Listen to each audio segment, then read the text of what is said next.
What's up, War Report family? It's your boy C-Dub.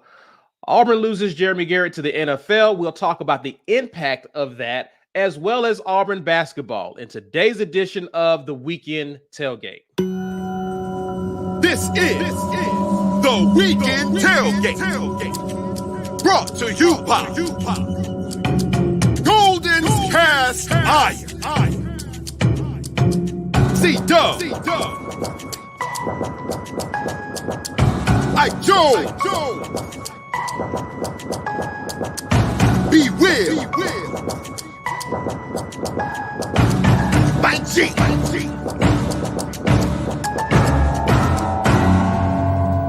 You are now listening to. Happy Sunday, everyone, and welcome to the latest edition of the Weekend Tailgate. It is I, joined by B. Will. You are watching the Weekend Tailgate courtesy of Golden's Cast Iron. Guys, do us a favor. Head over to goldenscastiron.com/WR to pick up some goodies, guys. Use code Get Your Weight Up to get 15% off of weights. Some of you are still holding on to your New Year's resolutions to kind of build some muscle, get your weight up, or get your weight down, whichever goal you have. Head over there, use the code. Also, if you just like to get around and fellowship around some good grilled food, use code TWR for a Kamado grill, $65 off, or a fire pit. Special shout outs to Golden Cast Iron for being a sponsor of today's live. Appreciate them for joining us by doing special content as well. Also, we appreciate you guys joining us. As always, do the usual. Share this video, social media, your group chats, message boards, wherever you can share this, please do that. Smash that like button. Subscribe if you're new to the channel. You can find us on social media, X, IG, Facebook at The War Report, TW Report on TikTok. Now, you also need to become a member. Get yourself a green name. $5.99 a month to get you there. Ike has been doing an incredible job providing you guys with content in the off season. A lot of dope film reviews that he's been doing. He's going to continue to provide that for you. So for those of you who are patrons of the War Report, that will do that for you. And you can also give the gift of a War Report membership and a green name. Definitely press that button to give and provide people with free memberships. You guys are doing that every live. We greatly appreciate that. Also, we're giving away a mug courtesy of GWT2 Energy Consulting Services. That's our guy, Walt. We appreciate you, Walt, for your help, for your support. Use hashtag Get Your Weight Up. We will be drawing. B, can you set that up, by the way? Because I did not. Can you set that up so that we can start pulling on that? So start dropping the hashtag in a few guys, and we will be drawing at the hour mark. Special shout outs to our podcast network. Guys, we have some amazing content creators who love Auburn, who cover Auburn sports, all sports, major sports. Head over there to check out us, the Auburn Express, the Uptempo podcast, as well as the College Loop. And last but not least, just a Sec Pod. Definitely head over there and do that. That would be awesome. We greatly appreciate your support. I'm joined here by B. Will. B. Will, I hope you're doing well. We were just chatting about Auburn basketball, which we'll get to in the latter half of the show. Well, let's talk about Auburn football real quick. Okay. Hugh Freeze had just had to assemble his staff. We thought we were over the hump in terms of getting his staff ready for the season. You know, spring ball starts next month. Yeah, we thought. So all signs were looking positive, and then we began hearing rumblings of Jeremy Garrett interviewing for a possible position with the Jacksonville Jaguars. It was announced this weekend that he has left, and we now have a coaching vacancy. So here's Hugh Freeze's staff as follows. Pretty much every position has been filled. Jeremy Garrett is the 5th on the field staffer to leave since the season ended. Obviously, we are familiar with Philip Montgomery, Ron Roberts, Caddy, Zach Etheridge, and now Jeremy Garrett heading off to the pros. We now have a vacancy there. And just to talk real quick about the impact of this, because this is kind of what I want to spend first part of this conversation discussing. Right. I'm not going to talk about the 2023 class. This is 2024 and on, who Jeremy Garrett has had an opportunity to build relationships and recruit kids to get them to commit to us. Right. Here's a list of kids recruited by Jeremy Garrett. This is also courtesy of 247. We had some talented kids here for 2025. Malik Autry, Antonio Coleman, Jordan Crawford, all 4-star D linemen. Obviously, Falk is an edge guy. I think he was recruited by Josh Aldridge. So an amazing class coming in. 2024, we saw us bring in Amaris Williams, Malik Blockton, TJ Lindsey, Jamonte Waller. Some of these guys that he was credited as kind of like a co-recruiter, primary recruiter. Right. Some of those guys for 2024. He was the primary for all of the guys in 2025. And then you have the portal guys. I believe Gage Keys even tweeted something after it was announced that Jeremy Garrett was moving on. Talk about the impact of this. And I don't want to act as though this isn't a big deal, B. Will, because again, we talk about it a lot, that players come to schools, not necessarily because of the schools, but because of the coach who is there. A prime example of this is Kadarius Reddick, who Trevon Reed helped bring to Auburn, who committed last October, I believe, who flipped recently to UCF, where Trevon Reed is now an on-the-field coach. Right. Obviously, no one can flip. Jeremy Garrett can't flip anyone to the Jacksonville Jaguars. Right. But we can't act as though this isn't a big deal. Let's talk about the potential impact of guys who are currently on this roster, as well as kids who are being actively recruited by this. Well, first things I want to say is congrats to Jeremy Garrett, because I do think that the NFL is a step up in the current climate. Absolutely. With what people are doing, what is required to keep players on your team, keep them happy on your team, and to keep them from leaving your team, and to get other players to come into your team. The transfer portal, you got to recruit from outside in high school. You got to recruit from high school in. And every year, you have to get the same players that you told this was a great place, and you have to reconvince them all over again that this is a great place for them to be. That's an extremely taxing job. It's a difficult job. In addition to to teaching X's and O's, to coaching effort and consistency, and also being a mentor, because all of that is part of the job. And I understand why that would be a very difficult job, especially if you're just somebody who loves football, X's and O's. We had this drama with Chris Kiffin. Will we, won't we? Will he, won't he? And you kind of get it. I think, if I'm not mistaken, it was Boston College's head coach who just took an NFL coaching position, because he was like, defensive coordinator. Do I really want to do this? Not really. So congrats to him to getting a solid position, a more stable position, I think, in the NFL. And even though there might not be necessarily the same highs as far as earning potential, because you do great in college, you can get bonuses for recruiting, you can get bonuses for your team doing good, but there's a stability, and I think that's a reward for those NFL coaches. I think that's a positive. That's my opinion, of course, and I want to say congrats to him, because I don't think he ever he didn't dial it back for us. I think he gave 100% of what it took to do the job, and he did a really good job for us. So congrats to him, and of course, wish him the best at the next level with the Jags. And also, there's a Marcus Harris in the draft, so go ahead and tell the Jags, go ahead and go get that. Go ahead and go do that. Make that happen. Now, as far as the players he's brought in, I thought he did an excellent job this cycle. Admittedly, Hugh Freeze said that he did not want to have so much emphasis on the portal.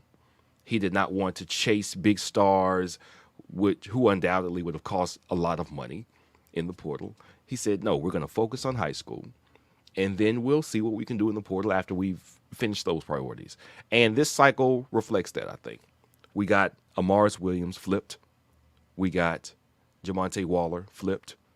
We also got a couple of guys in TJ Lindsey, who got on board early and stayed on board, even though there was a push from Texas, I believe it was.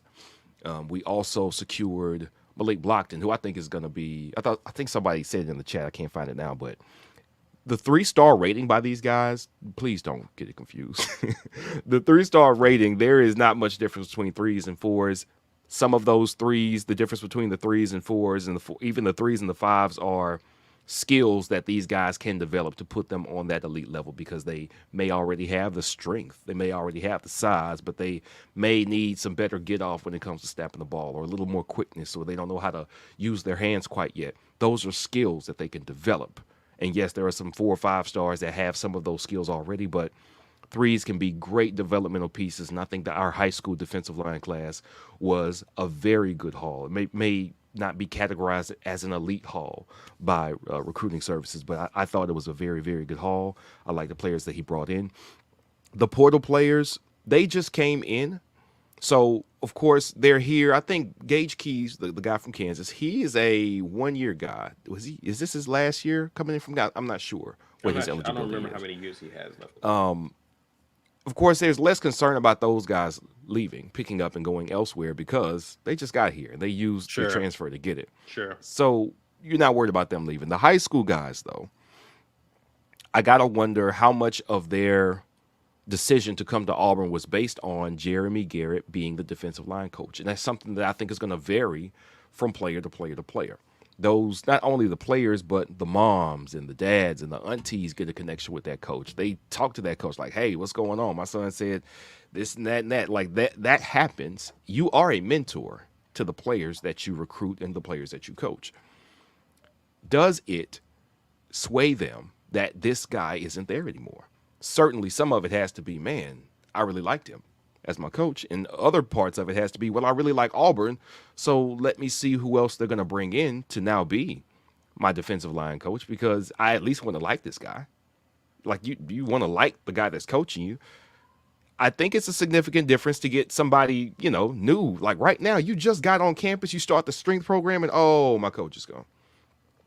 Like that's a huge change. So I hope that everybody who is recruited to us out of high school sticks it out. I mean, they don't have a choice through the spring. They're going to stick it out. But we got to get a coach in here who at least has some of the qualities that endeared those guys to Auburn, that made Jeremy Garrett an attractive person as a defensive line coach for them. Like you got to, right? Like I don't chasing anybody off is the wrong word, but it's foolish at this point to assume that, well, they're just here for Auburn. Like we've seen multiple times. We just saw what everything fell down over at Alabama.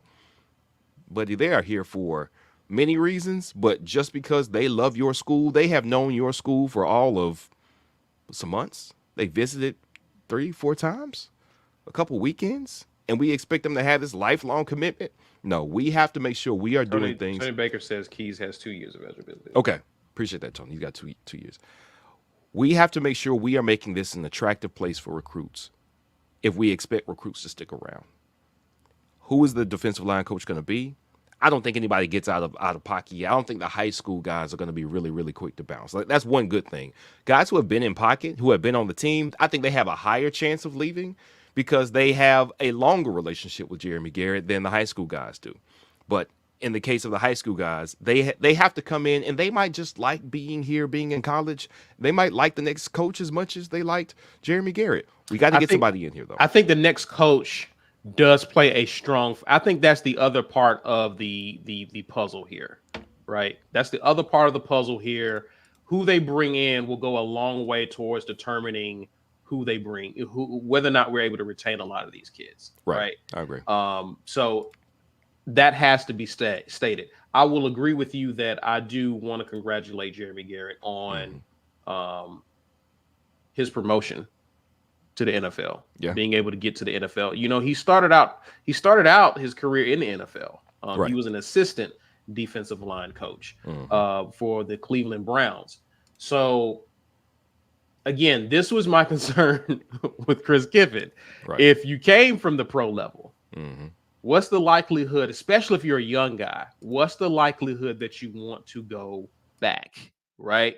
And so, again, this is fantastic for him, sucks for us. But, again, if you do have really good coaches on your coaching staff, we understand that the likelihood of them moving on is almost a guarantee. So with Right. that, man, I see a lot of people in the chat mentioning Rodney Garner. Obviously we don't have any names, but Right. talk about what if you're Hugh Freeze, what should Hugh Freeze consider in terms of his next defensive line coach, and how much input does DJ Durkin have in that hire? I would assume he would have a lot, seeing as though he's going to be working with linebackers coaches to fortify and build a formidable front seven. Yeah. Where do you go from here? Well, I don't know how Hugh Freeze does it as far as picking the assistants and all that stuff. Like, I know when Derek Mason got here, Derek Mason made the Eason hire. Derek Mason knew Eason. Now, I don't know if maybe Harsin said, hey, I'm going to pick the guy, or he said, okay, you can pick the guy. I don't know how that works, but I assume that it's up to the head coach, because we had a lot of defensive positions in place before DJ Durkin was in place. So that leads me to assume that Hugh Freeze is going to decide who fills these spots. And maybe something that he's looking for is, how well do you recruit? What is your track record, or how your system of how do you push the kids? What are you good at coaching? Like, that stuff that he has to kind of figure out. But maybe the biggest determining factor at this point is going to be who's available. Staffs are set. Well, they had been pretty much set. I mean, a lot of overhaul starts happening at the end of November and December, and we're past that first portal period. So the coaches made their jumps after they closed most of their recruiting, right? So that's over with. And now what we have left is who's willing to jump from where they had just set up shop at, if they were new, or where they had already gotten their new players in, and go, yeah, I'll go to Auburn. I think that's going to be the biggest determining factor right now, whether it's Durkin or Freeze making the final decision. Who do you want to come to Auburn that is good at their jobs? They've got to be at least a solid recruiter, obviously, because Hugh Freeze, I don't think he'd have anything less on the roster, on the staff. And that person has to be willing to come to Auburn right now. One of the people that we know is a lifelong college coach, and he's been here as a defensive line coach, is Rodney Garner, right? We know he likes Auburn. We know he is a lifer as far as the college ranks. He went to another SEC program, and their defensive line play has been really good since he got there under Heupel. I don't know that that's a bad pickup. Does he want to come back to Auburn? Was there a sour taste in his mouth with how things broke down when he left? I have no idea about any of that. You know what I mean? So who's going to make that decision? I don't know. What do we know about how these positions are filled on the staff? What I will say is that when it comes to Rodney Garner, obviously old school dude's been around for a minute, can recruit, can coach, and we've had good defensive lines under Rodney Garner. I don't know. I mean, this is all rumor, right? But you remember the whole attempted coup on Gus Malzahn to basically put Kevin Steele in as head coach. Right. Rumor was that Rodney Garner would get a promotion to defensive coordinator.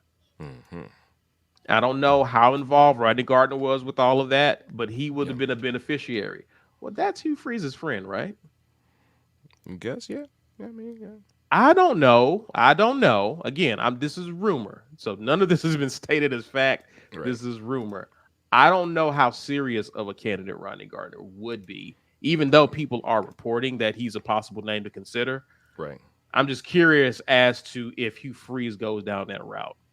Right. Maybe none of that is true, and Rodney Garner's the guy. But I'm of the belief that Hugh Freeze goes in the other direction. I would love to come on here and say that I'm wrong. Actually, I kind of want to be right here, but I don't mind saying that I'm wrong here. With that. So I don't know. I think that it's going to be interesting to see where they go from here. And you're right. This is the month of February. This usually you're getting ready for spring. So who's leaving their staff for a lateral move at this point, unless you're getting a guy from a group of 5 school, or, you know what I mean? It has to be one of those. Let's get to some of you guys' comments. Steve Bradley is with us. He says Antonio Coleman could flip back if we don't make a good hire.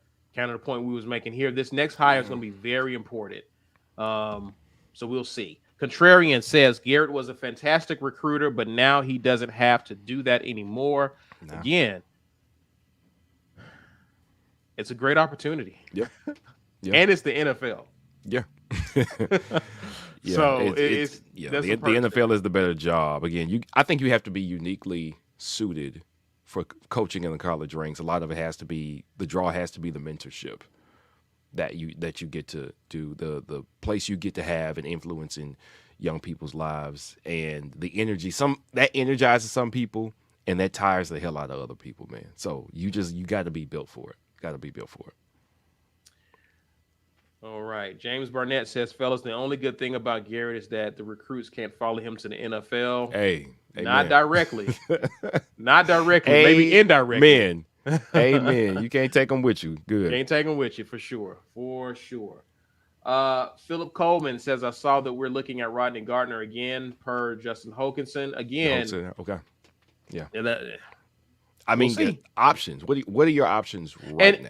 And to be fair, to your point, you're about to say options.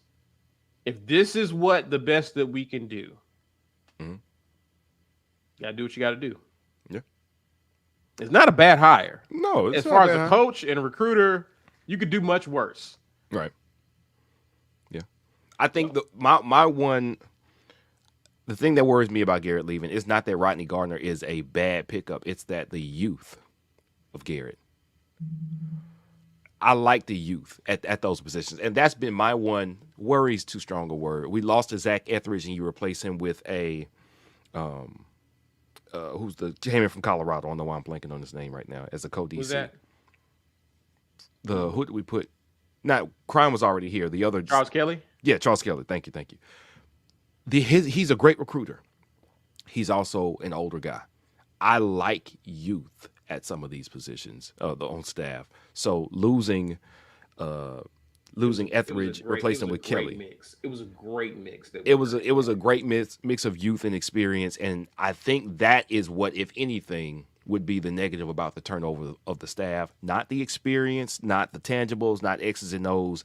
It's the youth leaving the team. Rodney Garner couldn't get it done in the league, in the SEC as a recruiter and a coach. I just, that's a personal opinion about what I know about these guys and what I think speaks to them the most. The youth, I think, was a great advantage for us. And I hope we don't lose too much as far as ground and recruiting from having older coaches on staff now. Phil Peltway says, honestly, though, if these guys are getting opportunities, then you can't make them stay. But that means you've put out a good product. Saban went through the same thing. Good help is hard to find. I agree with this. Comment. Yeah.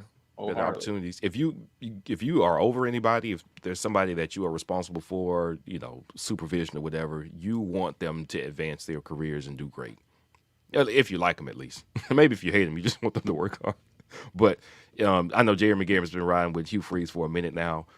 He wants him to do well. And even though it might put Hugh Freeze in a bind in the short term, you want the people who are closest to you to do well. So, hey, you got to plug in the next spot and hope you get somebody just as good. Right. Anonymous says replacement candidates. I guess he's saying Rodney there. Ed O, listen. That would be hilarious. It would be hilarious. That would be hilarious. Could you imagine Hugh Freeze, DJ Durkin, and Ed Orgeron on the same staff? Man, that would be hilarious. I can't imagine Ed O wants to coach. He got a lot of money not to coach no more. I'll be surprised to see him come back to coaching anytime soon. Yeah.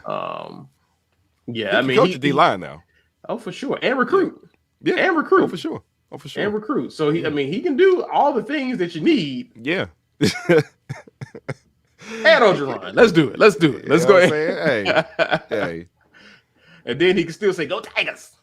Hey, yep. You be right. Hey, right at home. Still say it. Philip Coleman says if we get a dog at defensive line coach, we could keep them aboard, meaning the guys that we recruited or are actively recruiting. I agree with this statement. I agree as well. Sure. I do think I saw this. It was a tweet on Twitter talking about it was unfounded and there was no actual fact cited. But saying that the top 10 programs recruiting because of NIL were these 10 programs and Auburn wasn't in the top 10, oh, like that's so wrong. That's all kinds of wrong. Like, buddy, we are doing exactly what we need to do. Right, we held off Texas for TJ Lindsey and DeAndre Carter. When you can say to Texas, you're doing just fine in NIL. We have a good draw. That's something that we have in our pocket right now that is working for us. Some of the opportunity available being a defensive line player here is going to be better than what you have other places. Yes, coaching, of course, we know that's part of it. Your playing time opportunity is part of it. How much you like the school and the campus is part of it. But also, how well can we set you up for success? And financially, how well can we pay you now so that later on down the road, you're not hurting? So that other teams can't say, hey, we know we can pay you more. Well, don't matter. I'm good at Auburn. I'm good. I like my coach. I like that I'm on the field, and I like the money I'm getting. We are uniquely positioned to retain our talent because I don't think there's a situation where would go through what Alabama went through. One guy is not the entirety of why you are here. It is multifaceted. It's the programs, and it's the money, and it's the coach that recruited them. So I just think we can't lose too much ground. Is it a dog defensive line coach? It could be one of the most likable, most riveting, most excitable defensive line coaches ever, but it also may not have to be. I think we just need to hold serve and get a solid coach. I think that's all we need. Reeves Uppercut says players definitely commit to coaches. I couldn't imagine a 4-star guy picking UCF over pretty much any SEC team. Yeah, but again, if you got a dog of a recruiter going to a school, it's possible. It's possible. You saw what Deion did at Jackson State. Yeah, and now Colorado. It's possible. So, Ant Robinson is saying, why not promote the assistant? That assistant he's referring to, I'm assuming, is Vontrell King Williams. I think so. And Kendall Simmons just took a jump up. He took a job somewhere. But he was an O-line though. Oh, that's right. O-line. I'm sorry. He was O-line. Vontrell King Williams, I think, is defense. I think that's who he's referring to. I think that is, King. I wouldn't be mad at it. Me either. I wouldn't be mad at it at all. I'm again at this point, I'm curious as to who they bring in. Corey Weber says, I think in the end it will be Kyle Pope. He has history with Freeze. Where's Kyle Pope right now? If y'all don't mind, let me know. Corey or whoever in the chat knows where he is. Where is he coaching at right now? Yeah, let us know. And Corey Dub comes back and says, Kyle Pope checks every box. Let us know where he is. I think Anonymous may have said Georgia Tech. Georgia Tech. Okay. Tech. Okay. Well, that's definitely a step up for him. For sure. Always a better job than Georgia Tech. So, yeah, that seems feasible. Interesting. We'll see. We will definitely see. Steve Bradley says, I'm sure Durkin has someone in mind to suggest to Coach Hugh Freeze. At Corey, Kyle Pope is Alabama boy, raised in Silicaga. Okay. It's home state. So there's some intrigue there. So we'll keep an eye on this and monitor this. I'm curious before we go, B. Hugh Freeze took his time with the defensive coordinator. He did. Does he take his time here, or is time of the essence now? Time is now of the essence because you got 2 weeks until spring camp starts. Got to get going. So we will definitely keep it locked here. We keep you posted on what we hear concerning the coaching vacancy on the defensive side of the ball. Would have loved to have seen Jeremy Garrett coaching one more year, especially close out the 2025 class. But we're in the market for a new assistant, so we'll keep it locked here. Guys, you're watching the Weekend Tailgate. Please be sure to share this video, smash that like button, subscribe if you're new to the channel. We'll come back to discuss basketball. Yep. What season is it, B. Will? Basketball season. That's what season it is. More on that after the break. This edition of the War Report is brought to you by our generous sponsors. the Opelika Rage Room in Opelika, Alabama. The Rage Room is a place where anger and stress find their ultimate release. Call or text 334-777-6688 to set up a session today, or check them out online at opelikaRageRoom.com. Golden's Cast Iron. Whether you work out, grill out, or chill out, you deserve the best life possible, and Golden's Cast Iron is here to provide the tools to help you do it. Check them out at goldenscastiron.com.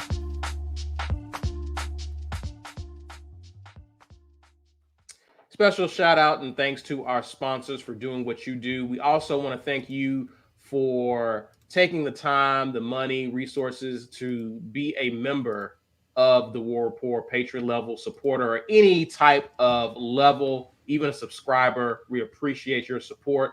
For those of you who decide to pay that extra $5.99 a month to become a patron member, you already know what it is. Green Name Gang, special perks. Ike is definitely providing amazing content behind the paywall in the form of film reviews. People have raved about him. I rave about him. Ike does an exceptional job there. So definitely want to jump on, especially in the off season, as we're beginning to kind of take a look at what Auburn could look like in the future. Ike has you locked there. And he's also doing film review on the hardwood as well. He's doing film review on basketball. So it's not just football. He's doing film review on basketball. So definitely checking in on a weekly basis as Ike is dropping content that you won't see unless you are a member. You can also give the gift of membership by hitting that button there. We greatly appreciate those who have taken the time to gift memberships, guys. You are awesome as a result of that. Those of you who, whenever there's a gifting of memberships, check your email. That's how you'll know that you've been gifted one and enjoy. Hopefully that entices you to take it a step further and maintain your membership beyond a month. Also, we're giving away a free mug courtesy of GWT2 Energy Consulting Services. Drop that hashtag in the comments.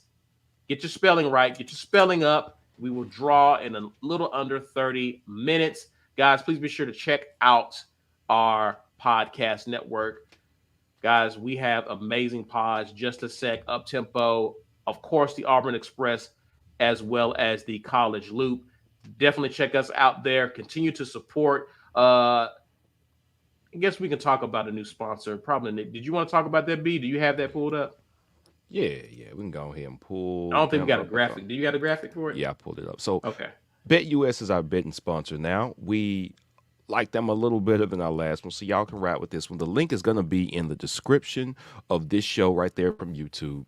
Some of the advantages are, if you sign up right now, you use our link, you're going to get 125% sign-up bonus up to $2,500. Y'all got $2,500 to throw in some betting, man. Y'all let me know. We can go in together because that is some cash. 24-hour payouts, which is a really big deal. If you ever use the site, then you know that payouts can be a pain point. They want to verify a lot. It takes a long time, but this site is better about their payouts, which is one reason we like them. And 24 hours customer service. You do have an issue, place the better with the payout. You can get a hold of somebody, and that's an advantage of BetUS. So use our link. You can bet anytime on all major sports, and that's what we ride with. Appreciate that, B. Mm-hmm. All right, let's get to before we get into the topic. Tiffany, you're amazing. I don't know if anyone has told you that. I'm pretty sure because you are amazing. People tell you that all the time. So I'm just going to. This is a friendly reminder that you are amazing. Thank you for gifting 5 War Report memberships. P-Roll 2 times says easy out for Coach G. No need to stick around Tennessee when it's possible probation or penalties coming. That's true. I did not consider that. That is a great point. Yeah. You know what? The NCAA is losing their relevance more every week. So I don't know how much impact whatever they do is going to have on Tennessee. Because didn't they flag Texas A&M for something like a year ago? Or tried to? Or was it Florida? I don't know if it was A&M. It was whoever. Every time they say, oh, somebody did something with NIL wrong, everybody's like, man, shut up. And gets back to playing football. So I don't really know. I don't know if the penalties will be severe enough where people are going to get the hell out of Dodge. But yeah. That's a good point. Yeah, we will see. We will see for sure. That's an interesting point there. I do know that they're being the NCAA is looking into Tennessee. Mm-hmm. Tennessee is actually one of those states too. When NIL got going, It was like, yo, we're gonna do whatever our state says we can do. Yeah. Right. So they gave the NCAA a middle finger going into this whole NIL era. So it's no shocker that the NCAA was like, all right, bet. We'll see what happens there. So yeah, that'll be interesting to keep track of. B, let's talk basketball. We were here for the live. We don't have to rehash as much. Auburn had the second half of the ages. Ant Robinson here says that was the best second half performance all season. For sure. One of the better performances we've seen. They outscored Ole Miss by 23 and a half. Ended up by double digits on the road. How important was this game, considering that was game one of what is a gauntlet in the SEC? We're playing clearly some of the better teams in the SEC consecutively over the next several weeks, starting with the team who's number one in the SEC currently in Alabama, who, by the way, boat raced Mississippi State in Tuscaloosa yesterday. Did all right. What do you need to see? What realistically do you expect to see from this team, this basketball team, over the next 2 weeks? This week they play Bama and Florida on the road. They have another road test this upcoming weekend. And then you return home to play two of the top teams in the SEC in South Carolina, followed by Kentucky. Good thing is both of those teams are at home. Yeah. Thank goodness. So we got Bama in the rematch. I'm going to enjoy this one. We're going to win that game. Something that Nate Oates said in the post game after we lost to them at Coleman was, we lose this game if we played it at their place. I'm glad you know, Nate. I'm glad you know. I'm glad you know. We are definitely a better team at home. That was a 4-point game, and we were down way too much for it to even have been a 4-point game. Similar to this game right here, though not to the same extent. We came out after the half of the Bama game, and we pretty much pulled even, and then we jockeyed back and forth from there, but they, of course, pulled away at the end. We are going to win this game. We're going to beat Bama. Bama's not an elite team. We have the length to bother them at some key positions, and I don't think we're going to be as rattled as we were early in that game and just turn the ball over at random. It was some really curious unforced errors in that game that I thought were not normal for us. And I think we answered those questions. We kind of solved some of those problems since then. I see it's been an emphasis, as well as the rebounding, which we've seen that improve over the last few games as well. I expect us to beat Bama. At Florida is going to be tough because Florida's a decent team. There are a couple of awful teams in our league, like Missouri, Vanderbilt, Georgia-ish. Georgia will put up a fight, though. They will put up a fight, but they're not winning, so that's why I'm less worried about them. Arkansas. Oh yeah, Arkansas. They are bad. So we got three terrible teams. Everybody else is good enough that if they play their best game and you don't play your best game, then you can lose. You put that team on their home court, now they have even more of an advantage. Florida, I think, is going to be a very tough game to play. Now, I know we lost the last time we went there, but we also had some of the same outside shooting and size issues the last time we went to Florida that we don't seem to have this season. So I think that's going to be a pick'em game, essentially. Florida's really, really good. If we come out of the Florida game with a win, or even better, with a 7+ point win, I think that tells us a lot about this team. That means we got to handle business at home, compose ourselves, go on the road to Florida, and then play a game good enough to be, again, a decent SEC team on the road. I think that would tell us a lot. Now, if we lose it, I'm not so down on us because, again, I do think that Florida's been playing well here lately. So I'm more worried about that game. Yeah, Florida, that being a road game, I'm worried about that scares me a little bit. Todd Golden knows. He knows Bruce. He knows how Bruce wants to play. Absolutely. The familiarity is what scares me. It's away and the familiarity. That's what scares me about that game. So I'm on pins and needles about that one, but not so much the Bama game. The following week, South Carolina. I still haven't watched the South Carolina game, but they're winning, and I don't know how they're winning because I haven't watched them. I'm gonna watch their next game. They're playing with a lot of confidence. I gotta see why they're playing well, because of course matchups matter. So do they have an advantage somewhere where we are deficient, or are they playing against teams because those teams are deficient in whatever thing that South Carolina is good at? I don't know yet. So I gotta do some film watching and get up to speed on what is making South Carolina so good. But in the following game after that, I think everybody kind of relaxed a little bit watching Kentucky drop so many games this season, who they're losing to and how they're losing. They're losing at home a lot for them. Really, for anybody in this, that's traditionally good. Calipari's been a bum for a while now, and I'm sure the talent's spreading out all over the conference. Qualified coaches coming into the conference. He's all on B-Will's list of bums. Oh, he's been on the list. He just hasn't gotten hyped up because he hasn't won anything. So we don't have to talk about Calipari getting too much credit. He hasn't been getting any credit because he hasn't been doing anything in Kentucky. So I'm not worried about him, but I also know that you can't go to sleep, because one thing that a team that should be good can do is play for pride and start scratching and clawing to earn a statement win. And let's say, just hypothetically, Auburn beats Bama, beats Florida, beats South Carolina. We're going to be the number one team in the conference, and Kentucky can come in here and try to prove something.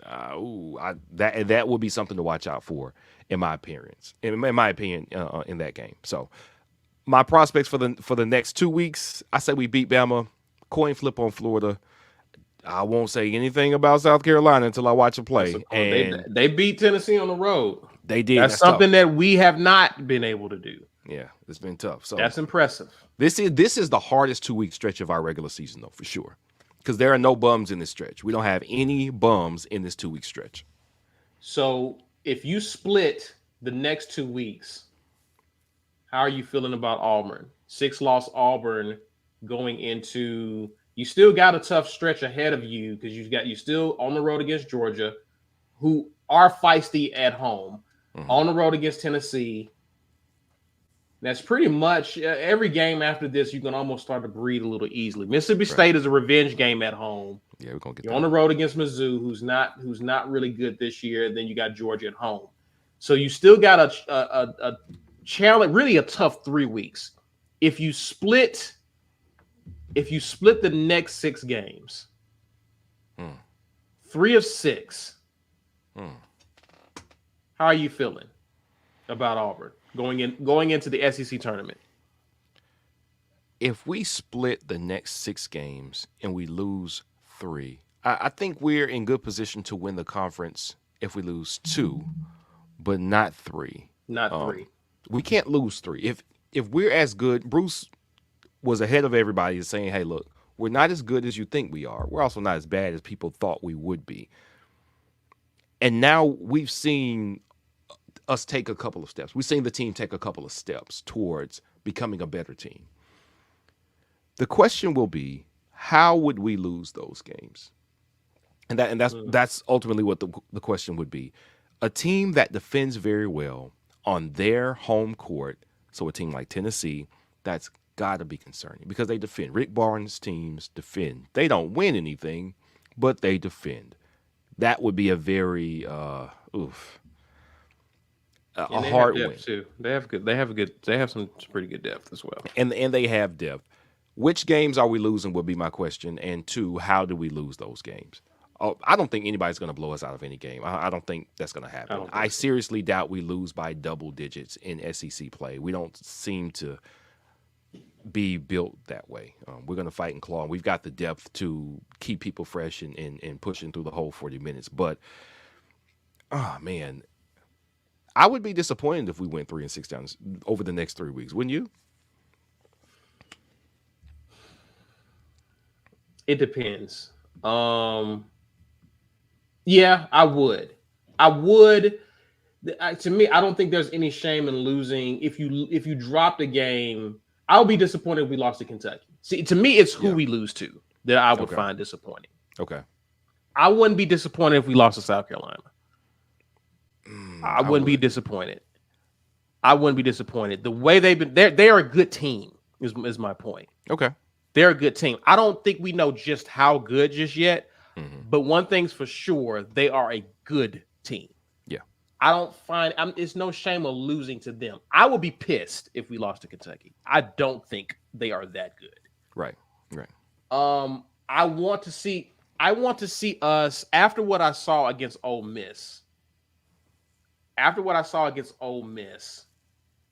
want to see that same leadership show up on the road against Florida. I will be disappointed if we lost to Florida on the road. Yeah. Even though I'm giving them the respect, what we saw yesterday was encouraging to me, B. Yeah. I want that leadership to continue to travel with them to where they're taking care of the ball and the upperclassmen are leading this team. Right. Because this is their time. This is why you hang on to your seniors and you bring in upperclassmen for that reason alone, right? Yeah. We can coach ourselves. We can police ourselves.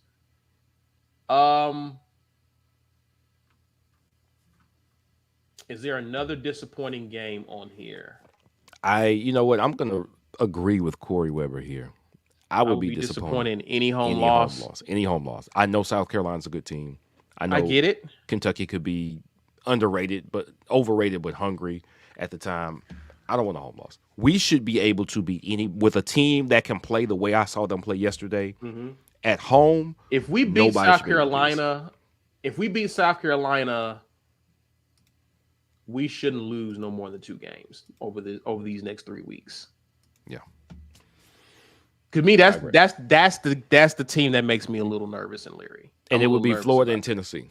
Those are the ones where I'm like, okay, I can accept a road loss, not because we play bad, but because it let the other team play their absolute best. And even then, I expect our games to be very, very close. Yeah. Home losses, I can't see. I would be disappointed in a home loss from this team for sure.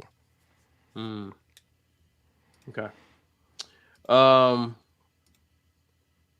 Let's see here. Ghost of OC's Past says, so why was this a quad 1 win, but the last matchup not a quad 1 win? I think they discussed this in the comments because we won on the road. That kind of changes that changes the calculus there. Yeah, and they've won more since we beat them. They were on a 3-game winning streak coming into that game. So people kind of fluctuate between quad 1 and quad 2 based on how well they're playing and also whether they're at home on the road. And I don't think people were giving Ole Miss a lot of respect when they met up with us because I think Auburn was their first test. They're real tough. They had a really light non-conference schedule. So Auburn was kind of like their first true test. So at home, it wasn't considered quad 1, 2. Right. Jonathan Brandon says at least damn Castleton is gone. It's been a minute, but he finally got out of here. He finally got out of here for sure. Drake Barefoot just gifted 10 War Poor memberships. We appreciate you. Tony Baker says if we can stop the unforced turnovers, the horrible passes, the lazy passes, I think we have a good chance to win 5 or 6 or even 6. That's what lost the Iron Bowl game. I got another thing. That I want to talk about. But talk about the turnovers. I agree with this, by the way, Tony. It appears to be the team playing tentatively in road games. And I think we've gotten better at it with the road games we played. Of course, we didn't turn the ball over nearly as much in the Mississippi State matchup immediately after the Alabama loss. So they've addressed it. They understand that it's an issue. We are much lower on turnovers this year as a team because we've got 2 guys at point who are very good ball handlers. They're not turning – ironically, we're not turning the ball over because the point guard can't handle it and he's getting pressured and ripped. It's passes from – trying to get it down low to Broom, passing it back out to the perimeter when the action didn't work. Lazy passes, either not knowing, thinking the guy's going to come all the way to his spot when you pass it, but he doesn't, and he's expecting the ball to come all the way to him. Stuff like that, which is just mixed signals. That stuff gets shored up by practice and more play, and I think we've shored that up. But I agree with you that if we don't hurt ourselves in that way, we should be able to win 5 or 6. I absolutely agree with you, Tony. So here's what would change. Here's what I need to see, B. Turnovers is 1. That's a great point. I mean, this is true of most teams, B. But here's what I haven't been as frustrated with the turnovers, believe it or not. Here's what has been bothering me even in wins. Okay. Rebounding. We did better yesterday. We did a good job of it yesterday.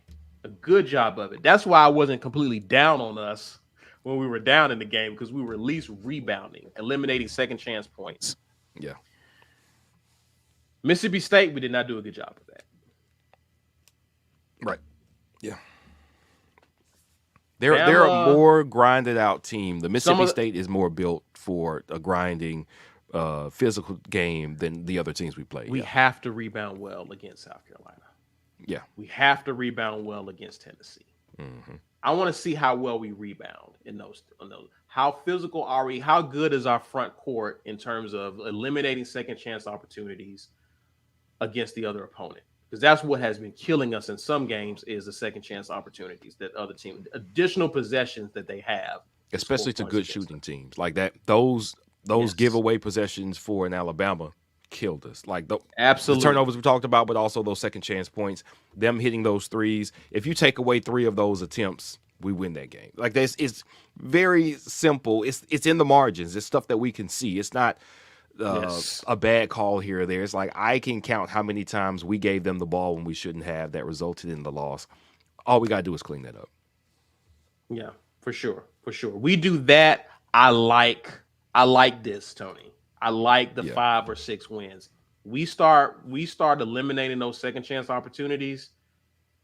I like Auburn down the stretch. Yeah. I really do. I like Auburn down the stretch. I think for me to be is that obviously winning at home is important. We're going to be in those games. Yeah. We're likely to win those games. Mm-hmm. I want to see this team, because one of the things we begin to see out of Auburn the past 2 years is down the stretch, when it came to road games, we would disappear. Yeah. I need to see us in order for me to see this team playing being tournament ready. I want to see them not necessarily have the type of game. I mean, that's the way they played yesterday, man. I don't even know how you can reproduce that game after game after game on the road. Yeah. What I'm saying is, I want to see this team there's times the past 2 years, when we would get punched in the mouth, it just seems like we were just holding our mouth the rest of the game. Like we never, it's almost as like when we got down, you was like, yeah, that's it, man. Yeah. I think we had, go ahead, I'm sorry. To see this team fight like that and stay in these games, that's going to tell me a lot about what to expect from this team when we get into the tournament season. I agree with you. I think the limitations that we had in years past, remember, outside shooting wasn't good. And ball handling. We had one guy who could handle the ball, was Wendell. And at one point, he was playing like 30-something minutes a game. As an undersized point in the SEC, having to defend, being taken advantage of on the defensive end a little bit, we weren't deep enough. We didn't have enough ball handlers to be able to have the offense run fluidly. So we're having to kind of manufacture and have other people handling the ball. And, God bless him, Alan Flanagan, he was a consistent player for us, but he wasn't a great ball handler. When they tried to let him do some of that, he would turn the ball over. Zap Jasper wasn't a great ball handler. We didn't have the ball handling skills. Right. So now we've got 2 legitimate point guards, different skill sets, 2 legitimate ball handlers, though. Yeah. And Denver can handle the ball fairly well. It was the pre-show yesterday. We were talking, and somebody was like, "Hey, Denver can handle the ball if needed." I was like, "Yeah, he's cool, I guess." And I was like, yesterday I saw he was on the break. I was like, "Oh no, he can handle the rock." So we've addressed a lot of positions. So when we got hit in the mouth on the road prior, I think it was more because those teams knew what our deficiencies were and they could press that button. Now, what's our weakness right now? Inside? No. Outside? No. We got enough size. We got the bodies to rebound, which to your point is why we should have been rebounding better, and it looks good now that we are. But we got Jay Will, somebody who's 6'8", 6'9", with the length that he has, and that can jump, that can shoot from outside. Like we have too many mismatches for somebody to just say, hey, we're gonna hit you in the mouth. We have the advantage with our depth and with the number of mismatches that we have. That's why I don't think we will have that experience where, we got punched in the mouth and now we're just out for the count. we can always punch back. We got too many options to throw at people to just lay down. We're going to be good. That's why I still think we don't get blown out anywhere by anybody. 10 points, less than 10 points if we lose on the road in the next few weeks. Less than 10 points if we lose anywhere, honestly. We should lose at home with Corey still on that. But, yeah, we got too many options. Y'all bugging a little bit. I mean, we're good, man. We are good. We're good. A 50+ point half in conference play on the road. You're still good if you drop 3 games in 3 weeks. You're still a good team. I don't know. You're still a good team. I don't know. See, I can't get. You're still a good team. A loss a week is not a good team. A loss a week is not a good team. Dude, we have a tough schedule. We do. There are a lot of teams losing to these teams you're playing in the next 3 weeks. They ain't good teams either, man. That's what I'm saying. A loss of the week is not a good team. I can't. No. I can't. No. Here's what I need to see. Here's some things I need to see. Here's the things I need to see. I need to see. I talked about rebounding. You talked about turnovers. Mm-hmm. Yesterday, I said that we need to see, or last week I said we need to see a solid number 2 scorer on this team. Again, you know what Janai is going to do. He's going to give you at least 15 a game. Yep. Some boards, some block shots. He's going to be productive. Mm-hmm. Who's the next guy that you say, I know this guy's going to give us 14? It's been by committee, even though we got guys who can do it. Denver Jones can do it. Chad Baker-Mazara can do it. Jay Will can do it. Yeah. You got guys who can do it. They just got to do it on the road. Yeah. Right? So I think that if we begin to see these guys begin to assert themselves in addition to Janai, I thought it was encouraging that with Janai having 0 points in the first half, you had all these other guys contributing and scoring. Because you knew Janai wasn't going to have 0 at the end of the entire game. Right. So once he got going and everyone else is contributing, we're off to the races, which is exactly what happened. Mm-hmm. I don't expect everybody to be hot like that. Right. But it's cool if you see 2 of these guys come on. If Aiden begins to figure stuff out. Right. So I'm not saying 3 losses is our fate. Not necessarily. Okay. What I'm saying is I don't think it's the end of the world if we lose 3 games. That's what I'm saying. Especially considering how we lose them and who we lose them to. I agree with you. I think the magic of the tournament, both the SEC tournament and the NCAA tournament, is that they're a neutral site. They're all on the road. So the home field advantage, that is often the reason why one team plays way over their heads, does not hold sway. It won't come into the factoring the outcomes of these games. Either the teams are going to be good or they won't be. And that could also bite us because we're a great home team. But when you break it down and you take away the home court advantage, are we going to be able to have that consistent second scorer like you talked about? And to be honest with you, I don't care if it's a different guy every week. I don't care. You want to be able to say we just need a guy. That's all. Right. It could be 2 of those guys for all. I mean, it could be anybody, any game, and I do think that that's an advantage for us. But to your point, you do want to be able to count on it. Like Denver's definitely going to give us 12. I want to be able to set my watch that Jay Will's definitely going to give us 14. It would be great if we could count on those numbers from those guys. But I think our experience, how old we are, is going to help us. I think we have a better chance of getting those types of performances from those 12-point, 13-point, 14-point performances from your Chad Baker-Mazara and your Jay Will and your Denver Jones because they have been in college basketball for at least 2 years already. They're in their 3rd years or more, and they're playing very well right now. That experience gives us a better chance to turn in those games on the road against some of these tough opponents than I think a team that's equally as good but not quite as experienced would be. Yeah, we would definitely see. Listen, I'll be here to bug with the best of them if Auburn runs this slate because that means we're pretty dang good. Yeah. 2019, we were kind of struggling through the regular season. We didn't look like we was making a run. We were. If we begin to see certain things like this, and my thing is, even if you drop some of these games, if I start seeing some things that are encouraging in our play, and we're not getting beat and ran off the court on the road, and we're hanging in there with these teams, and we're actually beating some, I feel good about how we will play in the tournament. Yeah, I really do. I really do feel good. I don't know how that shakes out, but we'll see what happens over the next few weeks. Ben Bloodworth says, does Florida still have that coach that has Bruce's number? Did he go to Georgia?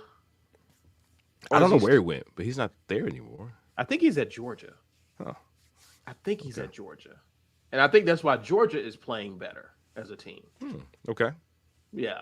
Florida's still pretty. I mean, again, I kind of respect Florida. And again, Florida, that's another team that's kind of had our number at home or on the road against them. They've kind of had our number lately.